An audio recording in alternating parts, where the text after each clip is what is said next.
Señor, gracias por tu amor por nosotros, Señor, y perdónanos cuando hallamos nuestro deleite en otras cosas, Señor, que han capturado nuestra atención y no en tu amor, Señor, en aquella cruz, en aquella tumba vacía, Señor, que nos han dado vida, Señor.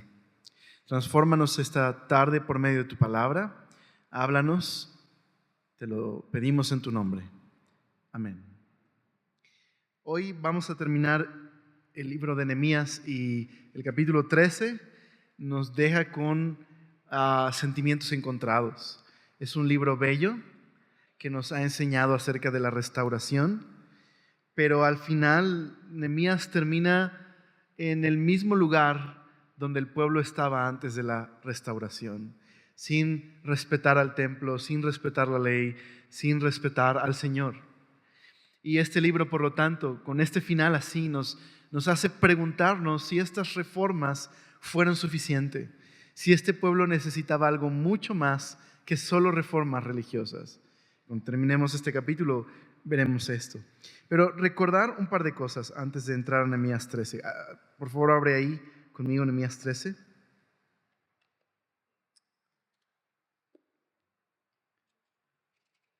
Si recuerdas, este pueblo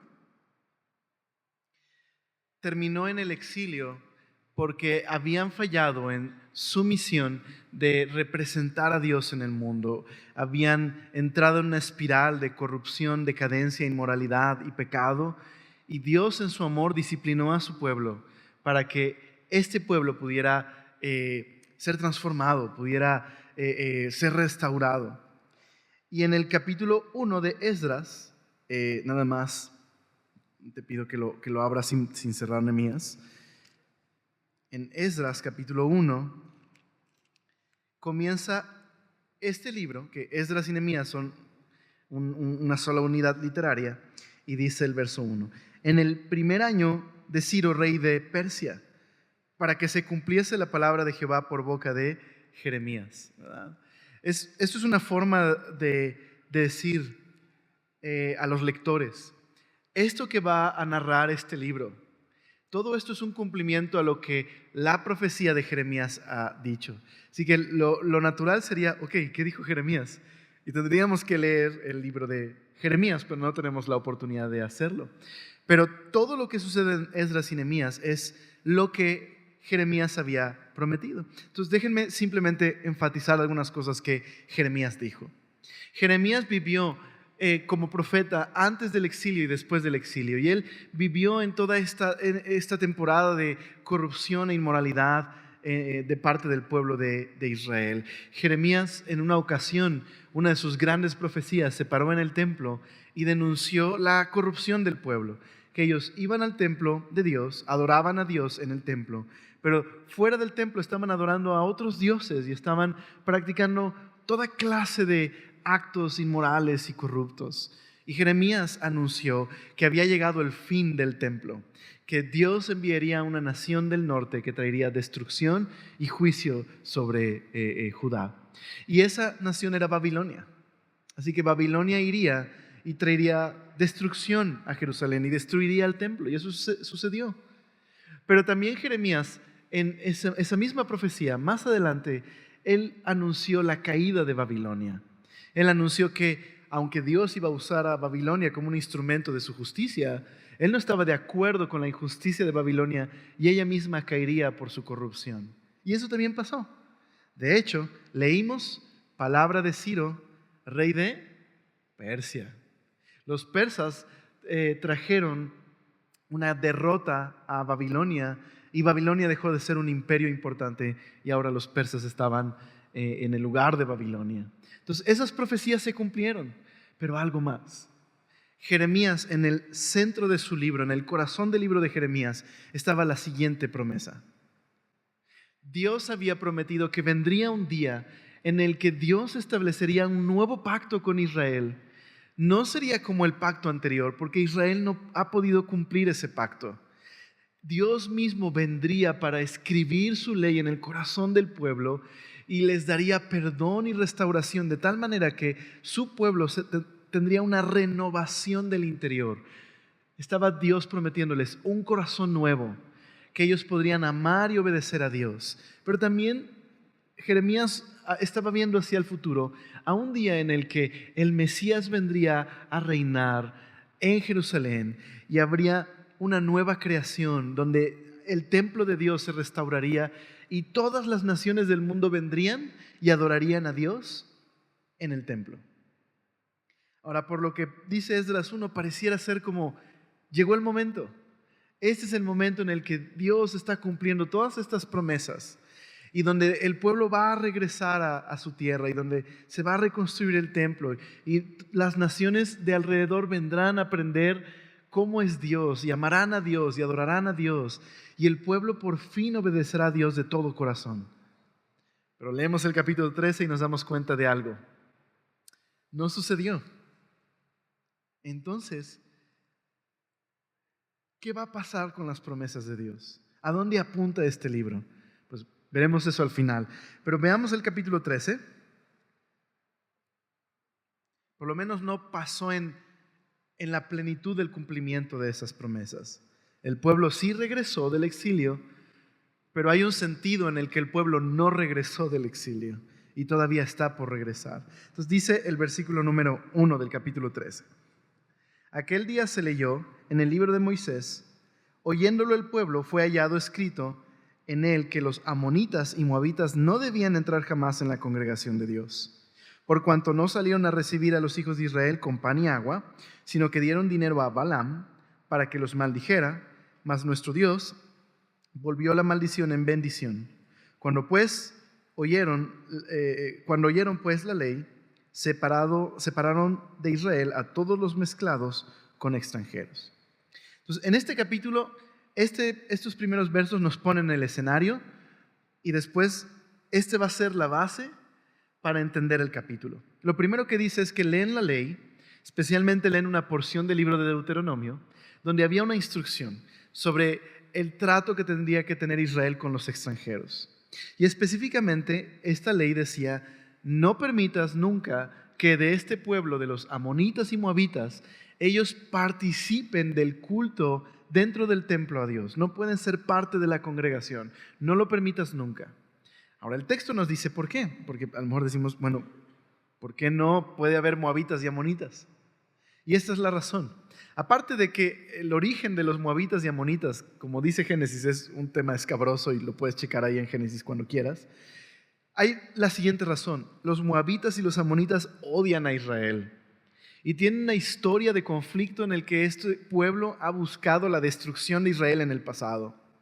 Cuando el pueblo de Israel estaba en el desierto y caminaban como peregrinos, no los atendieron, no les brindaron pan y agua, lo necesario para el sustento. Al contrario, salieron en su contra para acabar con la vida de ellos. Y no solo eso, sino que el rey Balac, que es de este pueblo, compró un profeta a Balaam. Quizás recuerdas la historia del profeta Balaam y la burra que le habló y toda esta historia. Y compró a este profeta para que maldijera al pueblo.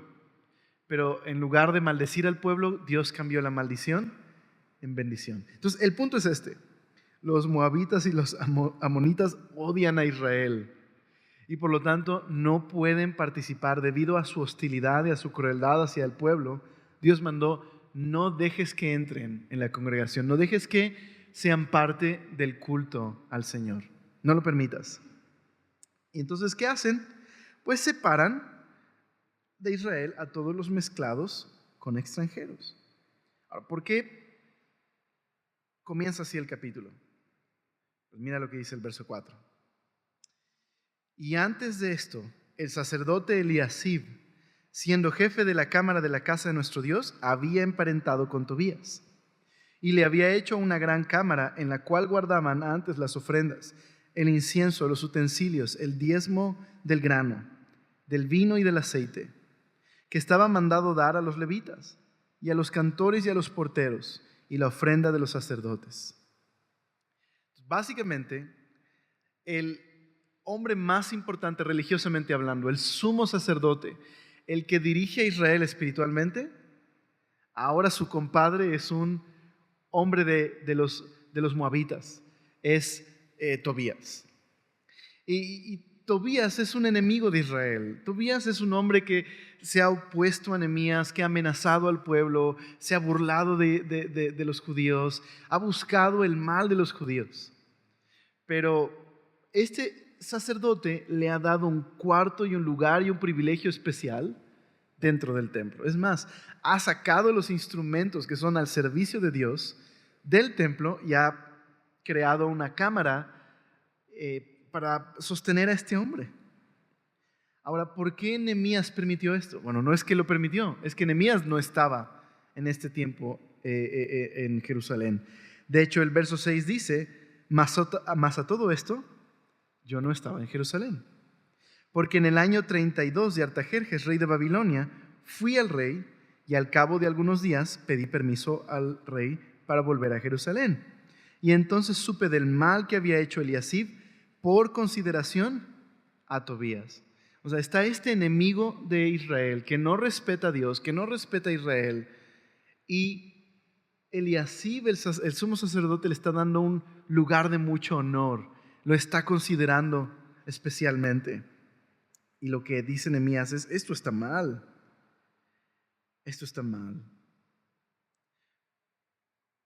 El templo era un lugar muy importante porque era el lugar que Dios había designado para revelarse y manifestarse al pueblo. Digámoslo así, era el lugar donde el cielo y la tierra tenían su encuentro. Era el lugar donde el pueblo podía buscar a Dios. Y este templo era sagrado, era santo. ¿Qué significa eso? Que estaba completamente dedicado al servicio a Dios. Entonces, mira la conexión. Dios había mandado, no tengas moabitas y amonitas en la congregación. Y aquí el sumo sacerdote tiene a uno de estos hombres, un enemigo de Israel, considerándolo y dándole privilegios, incluso sacando instrumentos dedicados a Dios del templo y haciéndole un cuarto a este hombre. Entonces, ¿notas lo que está sucediendo aquí? El pueblo ha perdido el respeto por el templo, empezando por el líder, la cabeza. Ahora, ¿cuál es la reacción de Nehemías? Dice el 8. Y me dolió en gran manera. Y arrojé todos los muebles de la casa de Tobías fuera de la cámara. Y dije que limpiasen las cámaras e hice volver allí los utensilios de la casa de Dios, las ofrendas y el incienso. Es decir, Nehemías restauró este cuarto a su función original. Lo rededicó al Señor y sacó a Tobías del lugar porque no tenía nada que hacer en ese lugar. Le dolió en el corazón y Nehemías actuó. Entonces, imagínate lo que Nehemías está pensando. ¿Cuánto costó el restaurar el templo? Ante amenazas y peligros y dificultades, Dios sostuvo a este pueblo y ellos pudieron restaurar el templo. Pero ahora han perdido completamente el respeto por este lugar y han perdido el respeto por el Señor. Entonces dice el versículo número 10. Encontré asimismo que las porciones para los levitas no les habían sido dadas y que los levitas y cantores que hacían el servicio habían huido cada uno a su heredad. Entonces reprendí a los oficiales y dije, ¿por qué está la casa de Dios abandonada? Y los reuní y los puse en sus puestos. Y todo Judá trajo el diezmo del grano, del vino y del aceite a los almacenes, y puse por mayordomos de ellos al sacerdote Selemías y al escriba Sadoc, y a los levitas, y de los levitas a Pedaías, y al servicio de ellos a Hanán, hijo de Zacur, hijo de Matanías, porque eran tenidos por fieles. Ellos tenían que repartir a sus hermanos. Acuérdate de mí, oh Dios, en orden a esto, y no borres mis misericordias que hice en la casa de mi Dios en su servicio. Entonces, los problemas en el templo siguen saliendo. Nehemías estuvo 12 años en la restauración de las murallas, pero tuvo que volver a Persia porque había recibido un permiso del rey para volver a Jerusalén para llevar a cabo la restauración. Vuelve y durante este año pasan estas cosas. El sacerdote se ha comprometido con un enemigo de Israel y le ha dado un lugar de privilegio en el templo. Pero también pasa esto. El pueblo ha dejado de diezmar. Y eso significa que los recursos necesarios para el cuidado del templo no están. Y por lo tanto, los sacerdotes y los levitas que viven de esos diezmos para cuidar del templo, pues tienen que salir del templo y buscar trabajo, porque no pueden cuidar más del templo, no pueden sostener a sus familias. Entonces, ¿qué ha llevado al pueblo a olvidarse del templo? Pues algunos creen podría ser desánimo porque Tobías está dentro del templo, ¿no? Quizás esto trajo un desánimo al pueblo, pero sin duda es un asunto de prioridades. Ya les ha pasado anteriormente. Ageo, el profeta, en una ocasión le dijo al pueblo que sus casas estaban bien adornadas, pero se habían olvidado del propósito de cuidar del templo, que era este lugar tan importante donde Dios había prometido revelarse, y este lugar que era la vida, el centro de la vida religiosa de Israel. Entonces es una cuestión de prioridades. Habían dejado de invertir en lo importante. Pero también no solo hay una crítica a ellos, muy probablemente también hay una crítica a los sacerdotes, que nos dice Malaquías el profeta, que muchos sacerdotes habían dejado de honrar a Dios en el templo por la siguiente razón: habían visto su labor en el templo como simplemente un trabajo y no como un privilegio. Y empezaban a ofrecer cualquier cosa, no tenían cuidado de los sacrificios, no tenían cuidado de su servicio, porque veían en el servicio algo mecánico y se habían olvidado de a qué apuntaba ese servicio: a la gloria de Dios y al ofrecer a Dios esos sacrificios en agradecimiento por su bondad. Entonces, de ambas partes, el pueblo se había desenfocado en sus prioridades, pero también los sacerdotes muy probablemente se habían olvidado de qué trataba su servicio al Señor. Entonces, lo que hace Nehemías es animar al pueblo a dar, pero también establece sacerdotes confiables, aquellos que van a ser íntegros y van a tener cuidado de esa ofrenda que están recibiendo y van a repartirla de forma adecuada. Entonces, eso está pasando en el templo. El templo ha sido descuidado completamente. Ahora, Nehemías tiene que abordar otro problema. No solo tiene que rededicar el templo, también tiene que mandar a la gente, ayudar a la gente a volver a la obediencia a la ley, porque no solo han faltado al respeto a la ley, al templo, sino a la ley también.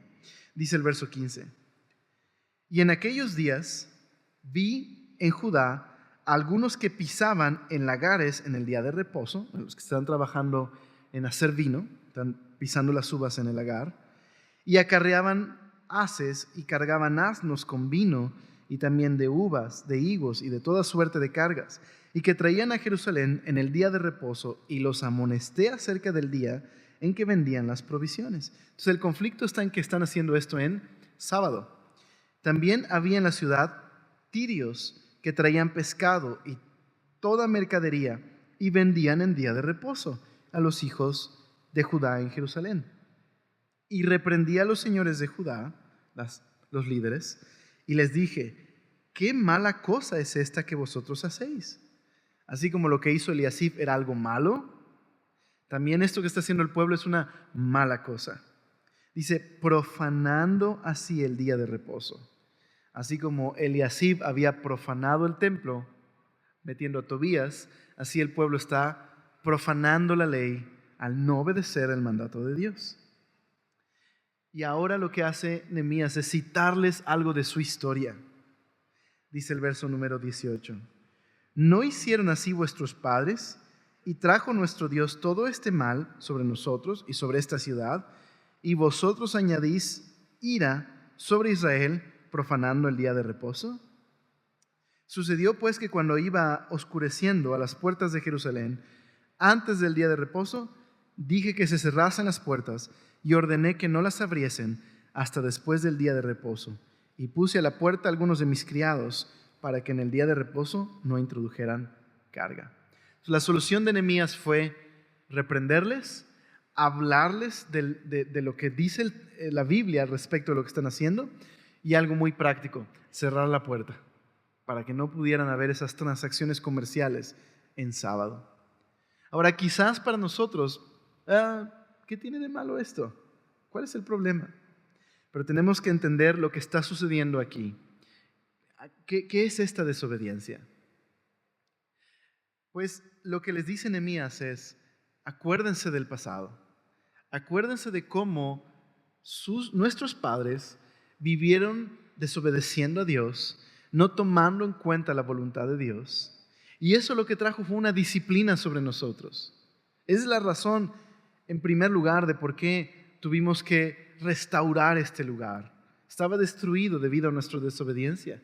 Y ustedes ya se olvidaron de quiénes son. Ya se olvidaron de quiénes son el pueblo especial de Dios. ¿Qué está detrás de la ley del sábado? ¿Por qué tenía este pueblo que obedecer esta ley? Dos cosas. La Biblia me dice que esta ley tenía que ver con la creación de Dios. Dios había creado en 6 días todas las cosas y el séptimo descansó. Entonces, detrás de guardar el sábado, lo que el pueblo estaba haciendo era proclamar a Dios como creador de todas las cosas. Era recordar que Dios era quien había creado el mundo y les había provisto de todas las cosas buenas, que ellos tenían que aprender a depender de Dios ese día, a confiar en Dios para la provisión diaria. Pero una segunda cosa, esta ley también estaba ligada a la creación misma del pueblo de Israel.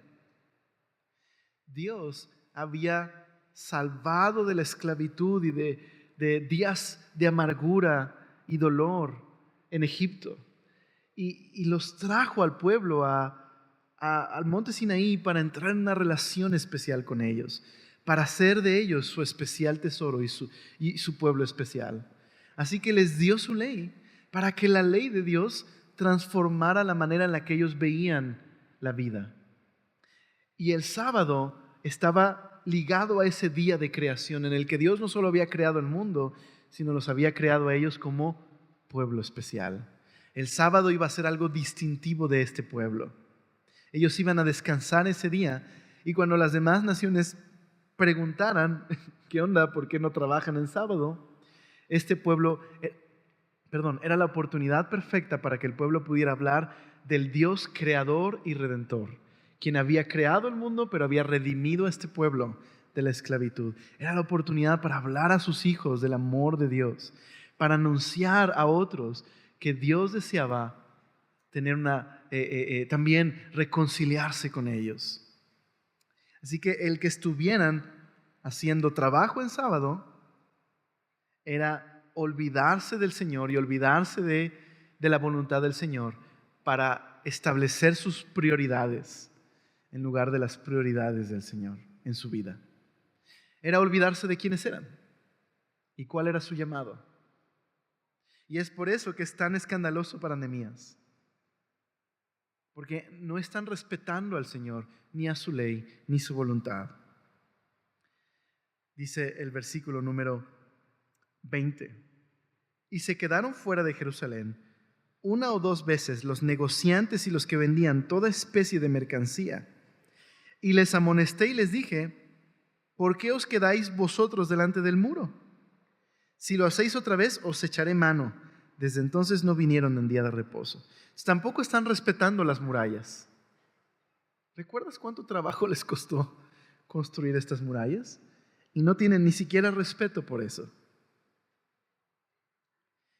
Pero aquí viene otra forma en la que el pueblo está deshonrando al Señor y deshonrando la ley y deshonrando la voluntad de Dios para ellos. Dice el verso número 22. Dice: y dije a los levitas que se purificasen y viniesen a guardar las puertas para santificar el día de reposo. También por esto acuérdate de mí, Dios mío, y perdóname según la grandeza de tu misericordia. Vi asimismo en aquellos días a judíos que habían tomado mujeres de Asdod, amonitas y moabitas. ¿Qué es Asdod? Es una ciudad filistea. Y los filisteos, si algo aprendemos de ellos en el primer libro y segundo libro de Samuel, aparte de que Goliat era grande, aprendemos que los filisteos odian a Israel y son enemigos comprometidos con la destrucción de Israel. Pero ahora hay mujeres han tomado los hombres mujeres de Asdod y amonitas y moabitas. Y la mitad de sus hijos hablaban la lengua de Asdod porque no sabían hablar judaico, sino que hablaban conforme a la lengua de cada pueblo. Ok. Creo que un comentario importante antes de seguir para comprender el pasaje. Israel tenía que tener cuidado de no casarse con mujeres extranjeras o con hombres extranjeros. Y especialmente estaba prohibido mujeres amonitas y moabitas. ¿Okay?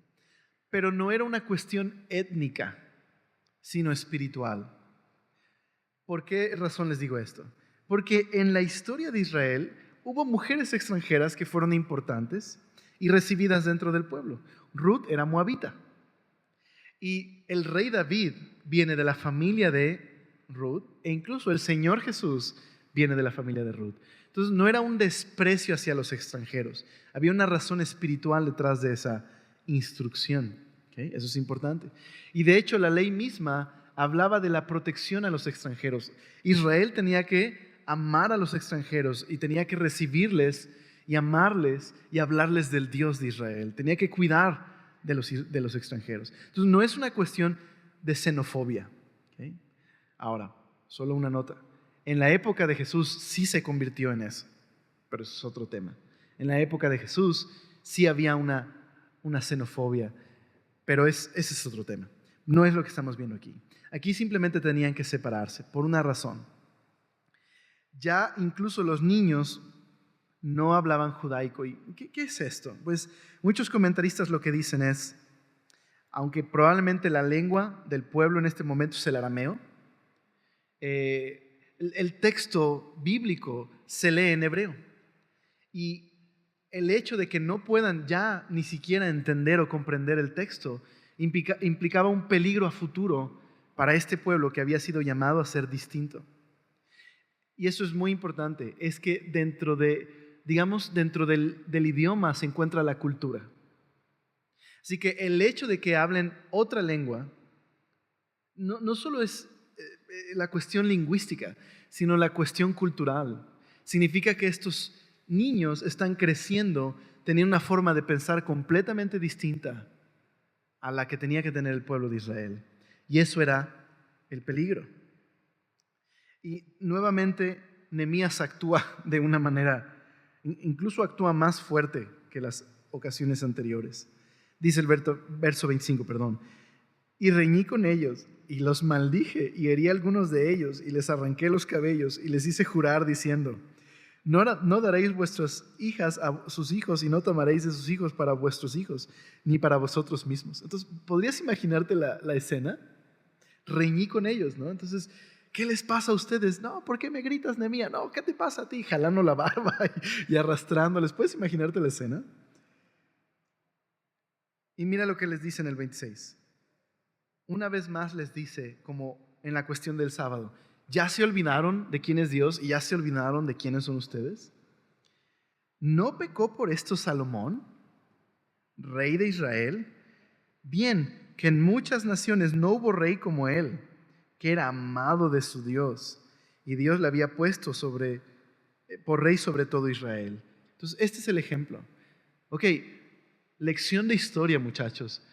¿Recuerdan a Salomón cómo le amaba el Señor y lo sabio que era y que no había otro rey en su época de tanto esplendor que hasta la reina de Saba vino a entrevistarse con Salomón para ver si eran ciertos todos los rumores de su sabiduría?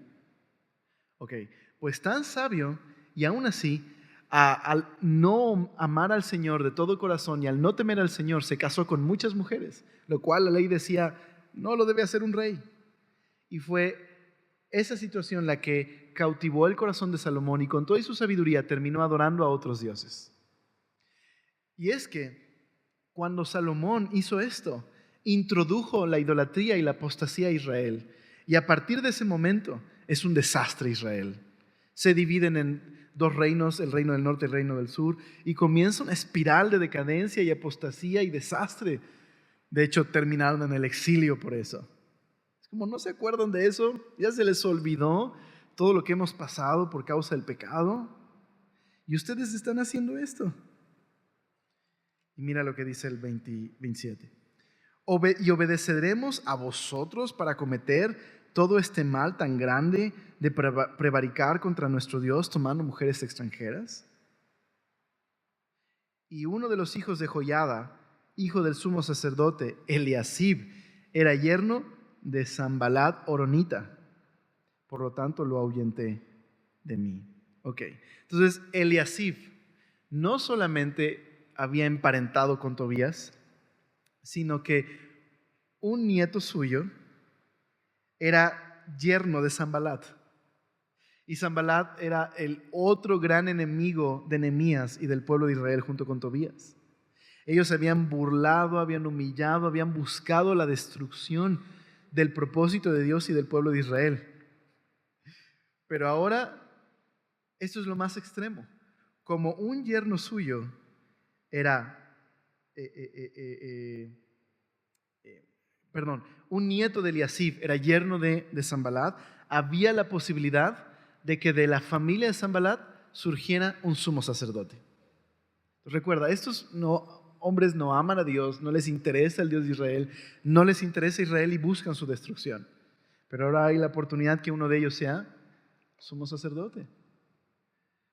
Nehemías termina diciendo: acuérdate de ellos, Dios mío, contra los que contaminan el sacerdocio y el pacto del sacerdocio y de los levitas. Los limpié, pues, de todo extranjero y puse a los sacerdotes y levitas por sus grupos, a cada uno en su servicio, y para la ofrenda de la leña en los tiempos señalados y para las primicias. Acuérdate de mí, Dios mío, para bien. Y ahí se acaba el libro. No puede ser el final, ¿verdad? Pero así termina el libro. Entonces, ¿por qué termina así? ¿Qué nos quiere decir el autor con este final así? Iremos a eso en un momento más. Pero reflexionemos en algo. Sería muy fácil de nosotros decir: ¿qué les pasa? ¿Por qué se comportan así? ¿Por qué tanta desobediencia y tanto pecado? ¿Por qué no agarran la onda? Sería fácil para nosotros decir eso. Pero eso sería ignorar que nosotros enfrentamos las mismas tentaciones que este pueblo enfrentó. Cada generación en la historia de la iglesia, cada generación los cristianos han enfrentado la tentación de asimilarse a los valores de su cultura y olvidarse de su identidad como creyentes, deshonrar al Señor y olvidarse de la voluntad de Dios. Nosotros enfrentamos las mismas tentaciones. Y a lo mejor no hay un templo específico donde Dios ha dicho que se va a revelar y tenemos que ir y sacrificar a ese lugar. A lo mejor no se trata de que guardemos el sábado. A lo mejor no se trata de que tengamos reglas específicas sobre el diezmo y levitas. A lo mejor no se trata de no casarse con mujeres de otros países, ¿verdad? Había razones específicas por las que Israel en su tiempo tenía que obedecer eso. Pero sí hay algo detrás de esas leyes, un principio espiritual que tiene que ver también con nosotros. Entonces, la Biblia dice que nosotros, los creyentes, nuestro cuerpo es el templo de Dios. Y también podemos deshonrar el templo de Dios como los judíos lo estaban haciendo. Tu cuerpo y mi cuerpo, así como el templo, es un instrumento para Dios. Y Dios nos ha llamado a ocupar nuestros cuerpos para servir a Dios y reflejar a Dios en el mundo. Dice la carta a los Corintios que los corintios no estaban honrando, los cristianos corintios, es una ciudad muy inmoral, que ahora eran cristianos, muchos de ellos, no estaban, algunos de ellos, honrando a Dios con sus cuerpos, porque tenían la siguiente forma de pensar. Y ese es el peligro de asimilar ideas de la cultura. Ellos decían: mira, a Dios lo que le importa es lo que está dentro, no le importa tu cuerpo. Nuestro cuerpo va a morir, lo que le importa es quién eres por dentro. Así que haz lo que quieras con tu cuerpo. Y Pablo dice: estás muy equivocado. De hecho, a Dios le importa tanto tu cuerpo que cuando resucites tendrás un cuerpo. Y Pablo le dice así a los corintios: o ignoras que tu cuerpo es templo donde habita el Espíritu Santo y que habéis sido comprado por un precio, tu cuerpo? Así que sí, todo lo que somos es de Dios y a Dios sí le importa lo que hago con mi cuerpo. Y es más, las cosas que yo he establecido en el interior como prioridad, aquellas cosas que amo y valoro, es lo que va a determinar qué dirección tiene mi vida y en qué ocupo mi cuerpo. Entonces, esto es importante. Mi cuerpo es un instrumento, pero aquello que he determinado como de mayor valor, aquello que amo y adoro en el interior, en mi corazón, eso va a dictar cómo uso mi cuerpo. Reflexionemos juntos el día de hoy. ¿Tu cuerpo es un instrumento para el servicio a Dios, para que otros puedan conocer más a Dios? ¿O tu cuerpo es un instrumento para ti mismo? Estás sirviéndote a ti mismo y usando a otros para servirte a ti mismo. Considéralo. Eso es lo que está haciendo Eliasib, usando el templo para su uso personal. Considerémoslo hoy. Ok, quizás no tenemos las mismas leyes respecto a diezmos y levitas y estas instrucciones, pero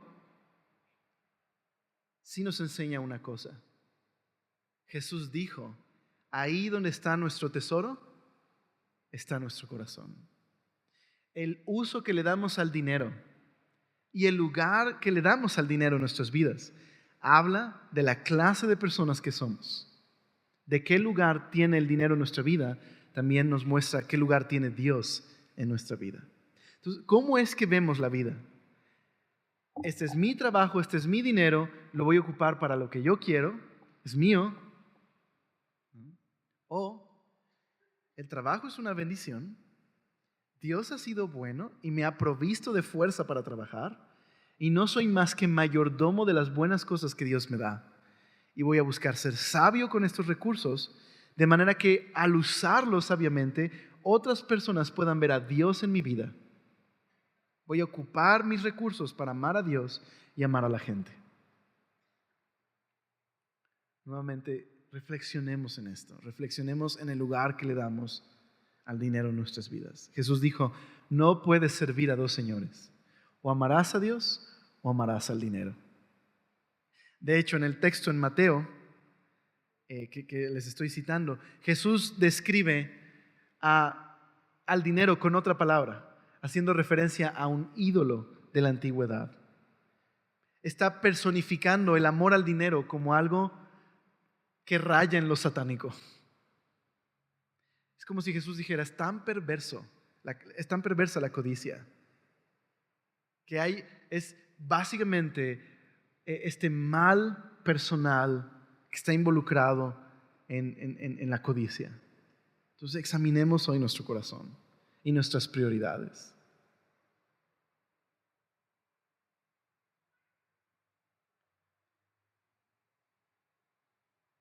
Queremos ser como estos levitas que estaban en el templo, que tenían que ser fieles, tenían que dar buenas cuentas de los recursos que recibían.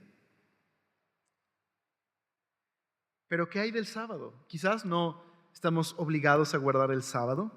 Hay muchas razones aquí, no puedo explorarlas por el tiempo, de por qué los cristianos dejaron de reunirse en sábado para reunirse en domingo. Aquí hay una muy sencilla. La mayoría de los cristianos en la iglesia primitiva, la mayoría empezó a ser gentiles, es decir, no judíos. Y en el mundo romano no había sábado, no había descanso. El día oficial de descanso vino hasta con Constantino, mucho tiempo después. Entonces no había descanso, los judíos descansaban, pero no había descanso en el mundo romano. Y muchos cristianos empezaban a asociar el domingo con el día que el Señor resucitó. De hecho, en el libro de los Hechos se nos dice que se reunían el primer día de la semana. Entonces, naturalmente hubo una transición de reunirse en sábado a reunirse en domingo. Pero este es el punto al que quiero llevarles, no otra cosa, sino este es el punto. El sábado era un día en el que ellos tenían que recordar quién es Dios y quiénes eran ellos. Y el domingo es un día que tiene la misma función.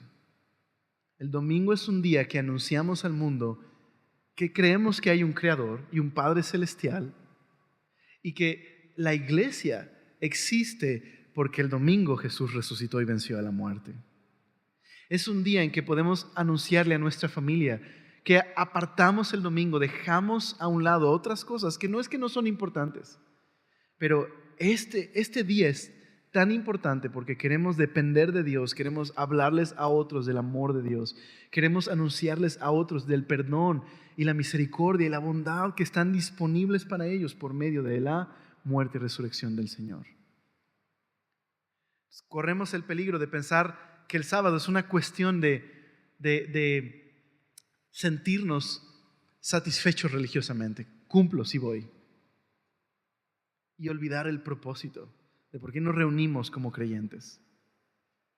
Por favor, no me malentiendas. No estoy diciendo que si un domingo faltas estás pecando. Pero sí tenemos que ver si estoy poniendo por encima de buscar a Dios otras cosas que no son tan importantes. El problema del pueblo es que estaban buscando para ellos más, ganar más. No era suficiente con lo de la semana, necesito más.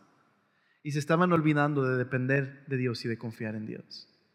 Nuevamente Jesús a sus discípulos en el Sermón del Monte les dijo: no se angustien por qué van a comer o por qué van a beber o por qué van a vestir. No dijo Jesús no trabajen, solo dijo no se angustien por estas cosas. Y lo dijo así, porque las personas que no creen y no confían en un Padre celestial que provee para sus necesidades, se angustian por estas cosas. Pero el Padre sabe que ustedes necesitan esto. Por lo tanto, más bien busca primeramente el reino de Dios y su justicia. Todas las demás cosas os serán añadidas.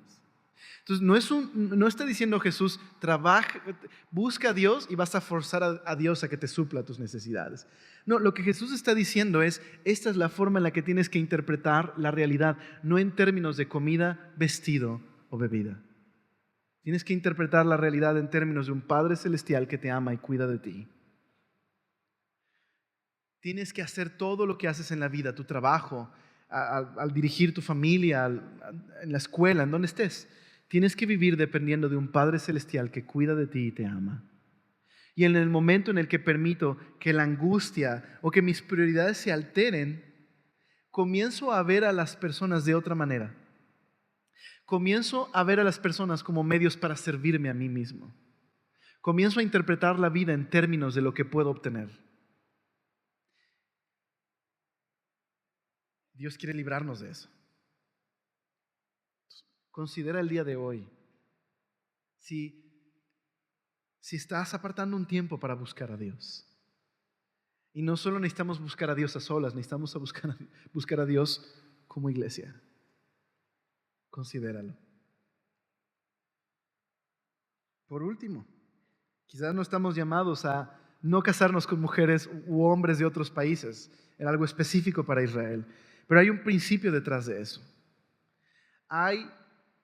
No debería tener intimidad con el mundo. Y déjame aclarar a qué nos referimos con el mundo, ¿ok? Primera de Juan dice, no ames al mundo, ni las cosas del mundo, porque aquel que ama al mundo, el amor del Padre no está en él. Porque este mundo y todas esas cosas van a pasar, pero el que hace la voluntad del Padre permanecerá para siempre. Aclaración, cuando hablamos del mundo no nos referimos a las personas o a los árboles o ese tipo de cosas. Dios ama a la gente y de hecho Dios quiere que amemos a la gente. No es eso. Entonces, ¿qué es el mundo? Es un sistema de ideas, de pensamientos, de filosofías que está en contra de la voluntad de Dios y que altera la percepción y la realidad en la que vivimos. Ese es el mundo. Y cuando tenemos intimidad con la forma de pensar de este siglo, eso va a distorsionar nuestra realidad, la forma en la que vemos la realidad. Entonces, mira lo que dice Romanos 12. Romanos 12.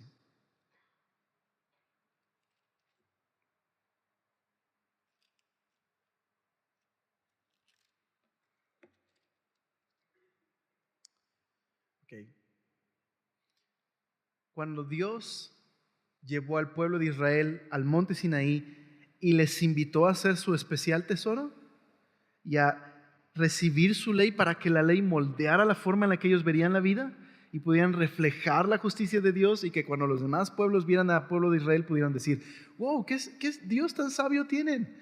Mira los sabios que son. Y entonces fueran una luz y atrajeran a las demás naciones a desear al Dios de Israel.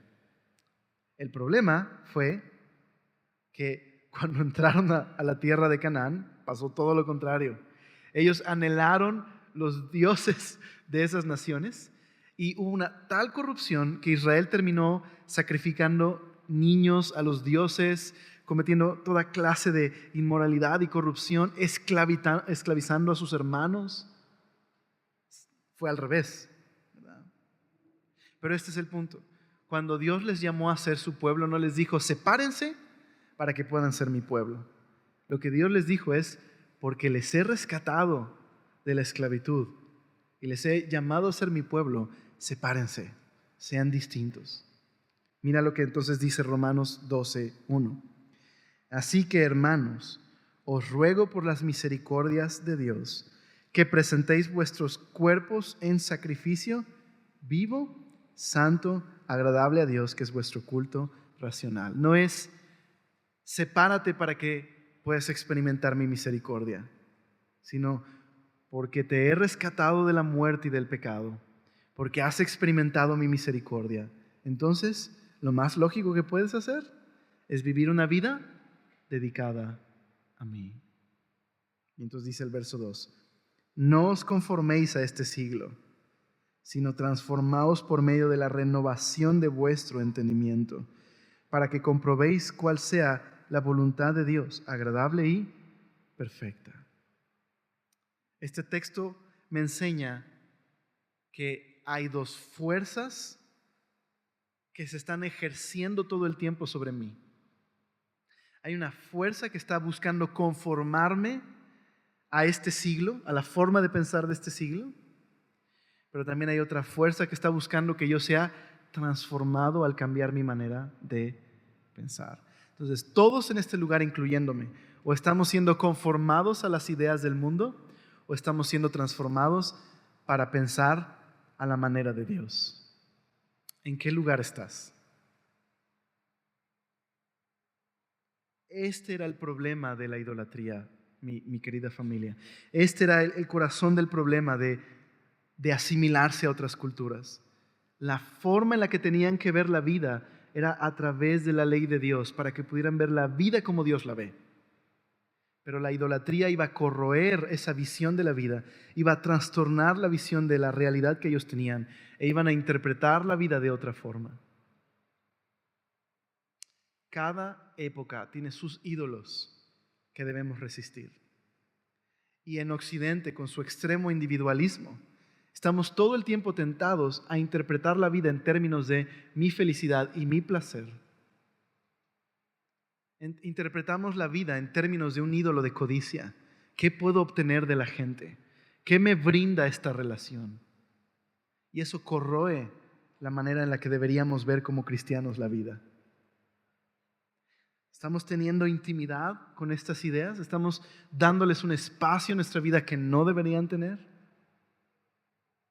Eso va a trastornar nuestros matrimonios y nuestra vida como padres o como hijos.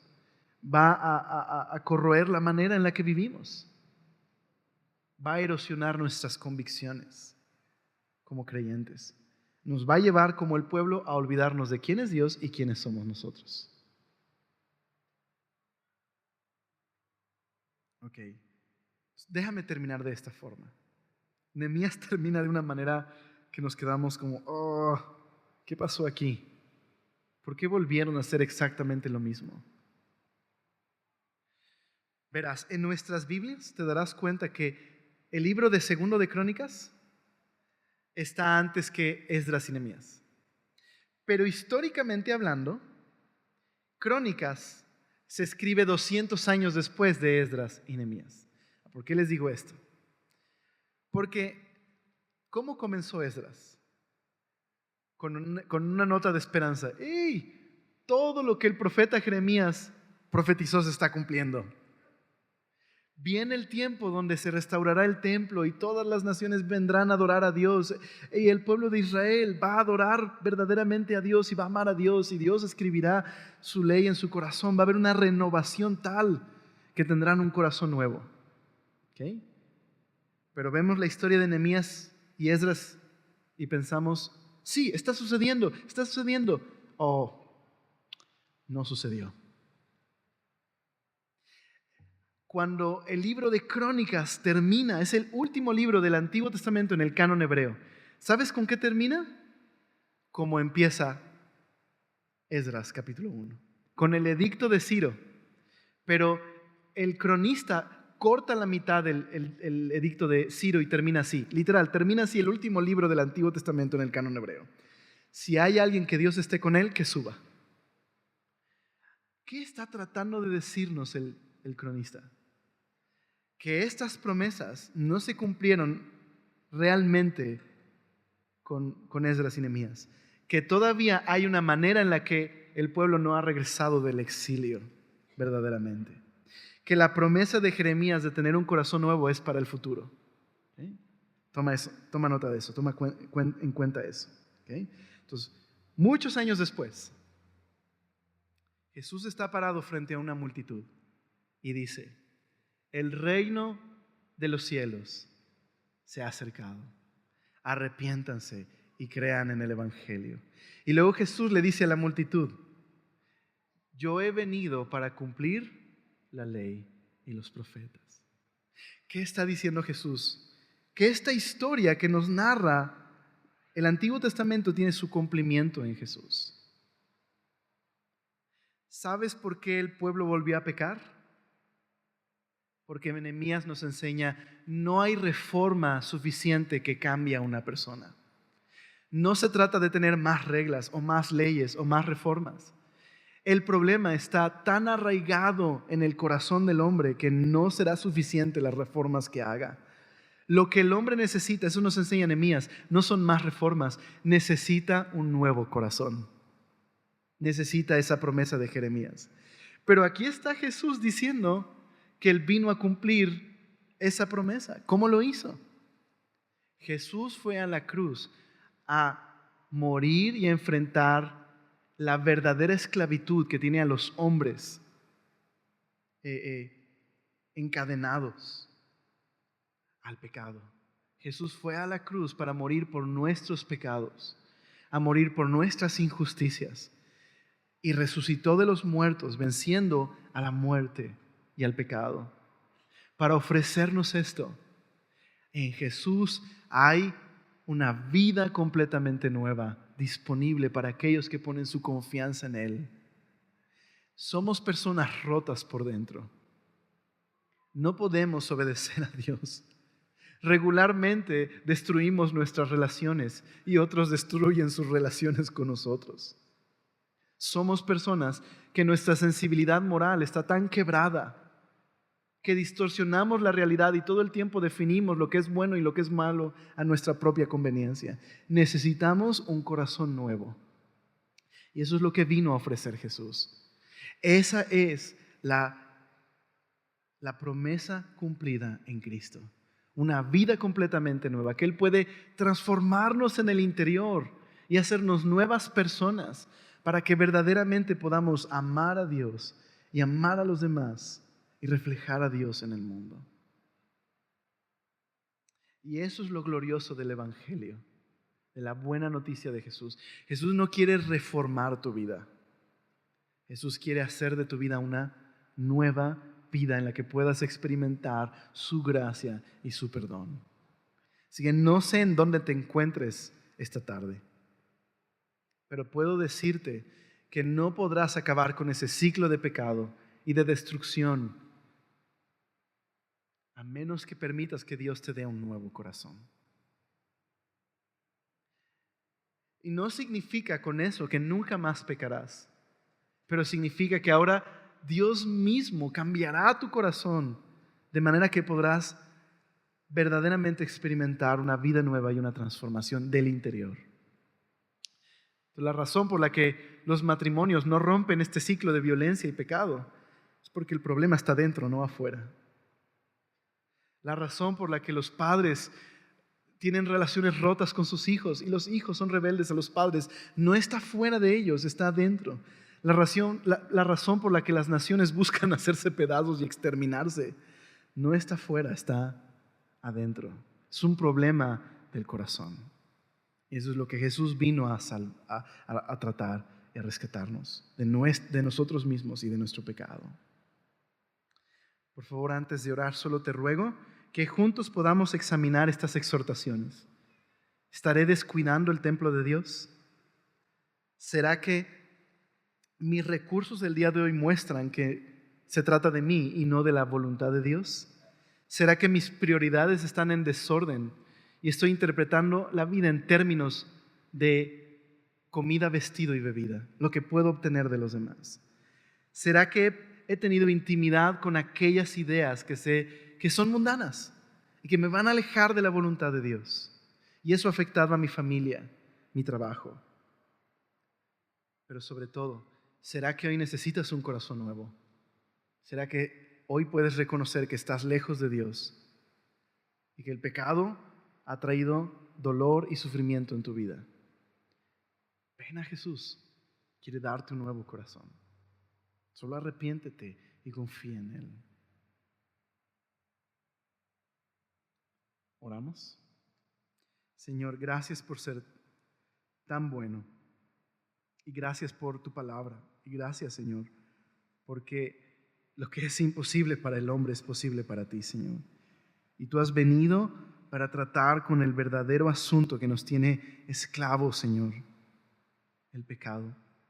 Gracias porque en Cristo hay una oferta de perdón y salvación y rescate, Señor. No podemos salvarnos a nosotros mismos, Señor. Y por más reglas que tengamos, no podemos obedecerte, Señor. Necesitamos que operes en nuestro interior y nos transformes, Señor. Señor, perdónanos cuando interpretamos la realidad en base a los lentes de este mundo y no a tu voluntad y tu palabra. Señor, ayúdanos a identificar aquellas cosas que hemos permitido que estén en el interior, que nos llevan a tener una dirección contraria, Señor, a tu voluntad y a tu propósito en nuestras vidas como cristianos. Señor, límpianos y ayúdanos a ser radicales como Nehemías fue radical, no contra otros, sino contra nosotros mismos, Señor, hacia nuestro pecado. Y límpianos, por favor, límpianos tú, Señor. Restáuranos, te lo ruego, por favor. Amén.